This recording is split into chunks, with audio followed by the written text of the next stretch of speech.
collège des Buclos à Mélan. L'enjeu, c'est de faire découvrir aux enfants qu'on peut faire du son et de l'image de manière simple, avec les mains, avec des tout petits instruments qu'on a fabriqués nous-mêmes, et leur faire travailler l'écoute collective et l'improvisation. Ce que j'essaye d'apporter, moi, c'est ma pratique du son et ma pratique par rapport à ce dispositif qu'on a développé avec Lionel.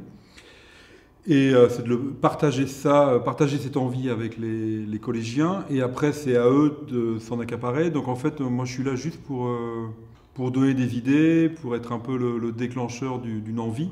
Et après, c'est quelque chose qui va m'échapper, qui va leur appartenir à eux. Alors par exemple, il y a un outil, c'est un capteur de luminosité.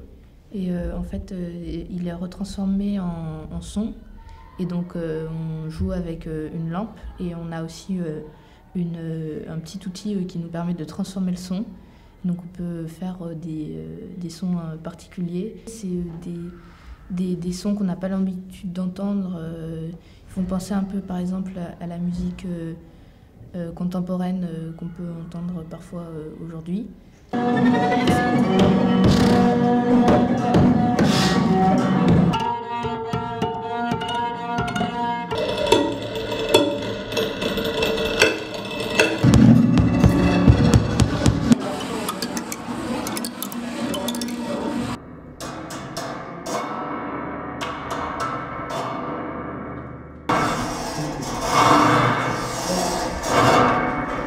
Le travail avec les quatrièmes, c'est sur toute la semaine. On a 4 séances.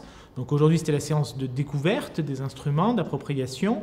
Ensuite, mardi, on a fait plein de petits jeux pour apprendre un peu mieux à maîtriser les instruments. Jeudi, ce sera presque une forme de répétition, en tout cas de mise en forme de ce qu'aura été travaillé la veille. Et vendredi, il y a une restitution devant l'autre partie de la classe, parce que ce sont des classes qui sont en demi-groupe. Et à l'issue, donc chaque demi-groupe présente sa restitution à l'autre demi-groupe. Et après, ce qui est très intéressant, c'est qu'on a aussi un échange entre les deux demi-groupes, où ils prennent du temps pour partager ce qu'ils ont fait. Et par expérience, la dernière fois, ça avait été très riche comme échange. Chacun, on ne faisait pas des histoires au début, on essayait de... chacun s'approprier et tester l'instrument. Il n'y avait pas d'histoire, mais il y avait un rythme précis. On commençait comme un peu une battle de chaque instrument un par un.